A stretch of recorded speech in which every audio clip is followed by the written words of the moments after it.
And I think what is so significant about the moment we're in is that the Israel lobby, the many pro-Israel groups in this country and around the world recognize this moment. And if you look back to last spring, to May, the speech given by the executive director of AIPAC at its annual policy conference. AIPAC is, of course, the most powerful pro-Israel lobbying group. And this was just months after the massacres in Gaza. And Howard Kaur, the executive director, made really quite a remarkable and revealing speech in which he talks about the increasing discourse about the illegitimacy of what Israel is doing and how it's constituted. He says, the epicenter of this campaign, he talks about a campaign of what he calls a campaign to delegitimize Israel. I would say that Israel has delegitimized itself through its actions, but let's just stay with him for a minute. This epicenter of this campaign may be in the Middle East, but the campaign doesn't stop there. It echoes in the halls of the United Nations and the capitals of Europe. But the campaign doesn't stop there. It is voiced without shame and without sanction in meetings of international organizations that claim peace and partnership as their mandate. But the campaign doesn't stop there. It is coming home right here to the United States. We see it already on our college campuses. America's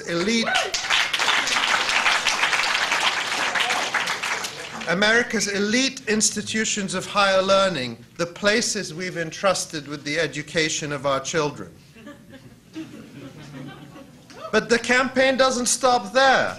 No longer is this campaign confined to the ravings of the political far left or far right, but increasingly it is entering the American mainstream. An ordinary political discourse on our TV and radio talk shows, in the pages of our major newspapers and in countless blogs, in town hall meetings on campuses and city squares, in Los Angeles, in Fort Lauderdale, in Chicago. He calls this, and this I think is very crucial to understand the fear of the Israel lobby. This is a conscious campaign to shift policy to transform the way Israel is treated by our friends to a state that deserves not our support but our contempt. And I'm skipping. These voices are laying the predicate for abandonment. They're making the case for Israel's unworthiness to be allowed what is for any nation the first and foremost fundamental of rights, the right to self-defense. Of course, that's in the context of the massacres in Gaza that he supports. So he goes on in this light, and it's quite interesting. There's one thing I thought that was very funny. He says, not funny, but striking. He says, "This is a battle for the hearts and minds of the world, a battle in which the defamation of Israel, what I would call arguing for equal rights and justice and accountability, is like the artillery before the main assault, a key element in the softening up of the target." I thought that was just so striking. 3 months after Gaza, he's talking about us using artillery. We, who are talking about the non-violent BDS movement, are the ones using artillery, according to him. And Israel, which rained white phosphorus and howitzer shells on residential neighborhoods and schools and mosques and ministry buildings and police stations across Gaza, is the victim. It's a very interesting reversal of language. But finally, what's the solution? What's the solution from the perspective of AIPAC? He says, so this evening, let me say to everyone in this room, we have a job to do. We have a story to tell, a story that's often overlooked, and that is a remarkable story of the true Israel. I think we actually have exactly the same job. We must tell the story of Israel, who she is, what she does, and what she stands for in the world. Again, I think we have the same mission. And that truth will defeat the deformed vision of hate that seeks to separate Israel from her friends. Yeah, I can agree with that. But what is that message? And this is the crucial point, is that at the end of the period of managed occupation, when the apartheid and colonial reality of the Israeli system is laid bare, what is the message? What is this story they have to tell? Here's what it amounts to.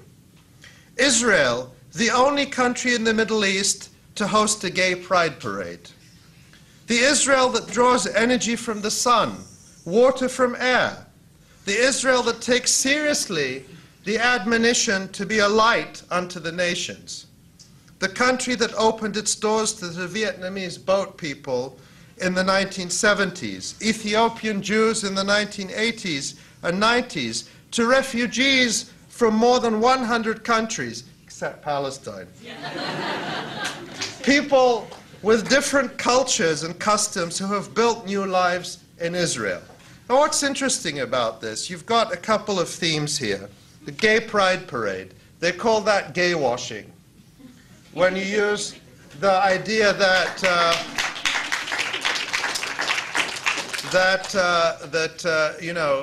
Israel has a gay pride parade, so that makes it okay to attack schools with white phosphorus. That's called gay washing. That Israel draws energy from the sun, water from the air. That's called greenwashing. That Israel takes seriously the admonition to be a light unto the nations. That it opened its doors to refugees, etc. Well, you may have seen the headline in Haaretz 2 weeks ago that Israel is considering setting up what it calls work camps in the Negev desert for refugees, mostly from Africa, awaiting adjudication of their asylum claims. And the deal, according to Haaretz, was that the refugees would be housed in these camps. They would be bused to places during the day where they would work, and they would then be returned to the camps in the evening. And for this, they would receive food. I mean, in exchange, they would receive food. I think there's a term for that. It's called slavery. Because even slaves, for the most part, received room and board, just as a matter of keeping them alive. So the Israel that is open to refugees is an Israel that is in 2009 considering setting up slave labor camps. The point that I want to make from this is that I don't think there is a message. You cannot gay wash and greenwash and whitewash your way out of this. You cannot say, well, Israel makes wonderful pharmaceuticals, so don't worry about what's happening in Gaza. It's not going to work. It's too late for that. And I think that the failure of I think this message cannot be retooled. And I think we're at a point where Israel is still incredibly powerful. But I think in a sense, it is running on inertia, accumulated power, accumulated prestige. It's like someone whose bank account is very full, but they're spending it, and they have to spend it very quickly. And we, in our movement, have a very small bank account. I'm not talking literally about money, but I'm talking about political power and moral legitimacy and support and a just vision that includes everyone. We have a small bank account, but we have an income. We're growing it.